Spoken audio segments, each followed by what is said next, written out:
you guys. So I have a bit of a faith jam for us. I hope you enjoy it, that it blesses you where you are. You remember that God met Moses at the mountain, and when Moses came out of the mountain, his face was shining because he just met God. Fast forward, Matthew chapter 5. When you read it, the title of the chapter is Sermon at the Mount. That means Jesus met the disciples, the people, at the mountain. And as much as God told Moses to tell them, go and tell them, do not steal, do not kill, do not commit adultery, do not worship other gods. Jesus was telling the people, love your enemies, bless those who curse you, do good to those who despitefully use you and persecute you. Do not be angry at your brother. If you so much as look at a woman lustfully, you've committed adultery with her. Do not do your alms publicly or prayers to be seen by people or fast publicly. So as much as God met the people at the mountain in the Old Testament, Jesus met the people at the mountain in the New Testament. Number two, in the past, the people were in the wilderness and they were not living like people in the suburbs. They were not cooking like that.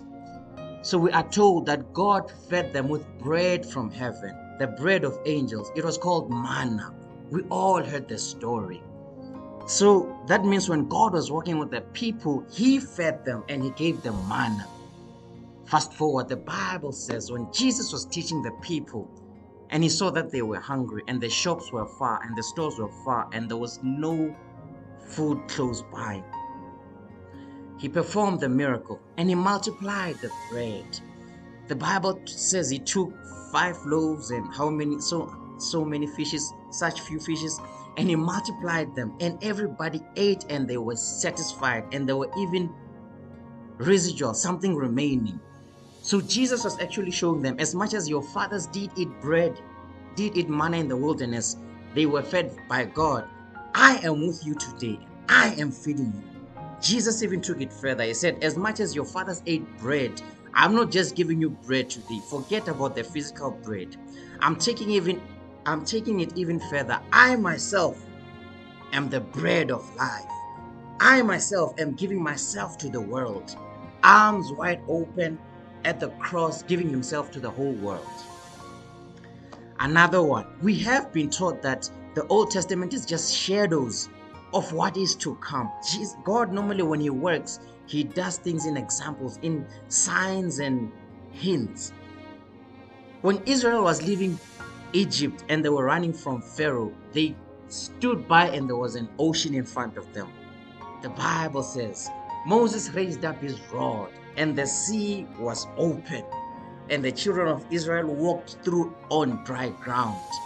And then when they were fully past, the sea came back together and it swallowed up Pharaoh. And the children of Israel were going to the promised land. Us ourselves. Moses was representing Jesus, Moses was leading the children of Israel to the promised land. Jesus is leading us to heaven. He is our leader right now. And not many days from now, he will no longer just part the ocean, physical waters on earth. No, he's taking it a step further.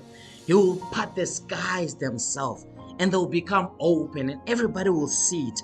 And everyone who is the righteous child of God, everybody who has been learning from God secretly, even if nobody has been seeing you, you've been praying, you've been trying to be a good person, living those things you've been taught from the mountain, Sermon at the Mount, trying to live them as best as you can, the Bible all together, on that great day when the skies are open, the real spiritual Israel of God, the current Christians of the day, will be taken up and they'll pass the real Red Sea and they'll go to the real promised land.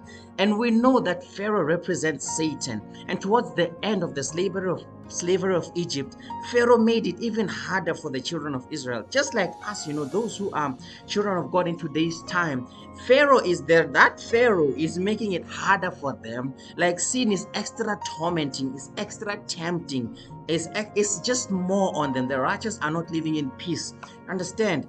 But when the harder it gets, that just shows us that the time is coming and the Red Sea will be open. And in the past that Pharaoh tried to run after them when they were crossing the Red Sea. That means he will try to grab a few people down, but we are told that when he was trying to run after them, the sea was closed back together when the last Israelite had crossed. Then it was closed together and Pharaoh was swallowed up in it. So just wanted to share this, and I hope it touches somebody or opens somebody's eye. The Old Testament is just shadows of what is to come. And those things that happen, the story, God has already seen it. It has already played before, and He has given us this, these hints and these stories in the Old Testament. So I just wanted to share this with everybody. I hope it touches you. I hope it inspires you in some way. Moses and Jesus, manna and the bread of life, the Red Sea and the sky itself, the promised land which was Canaan, and heaven, the land of golden streets.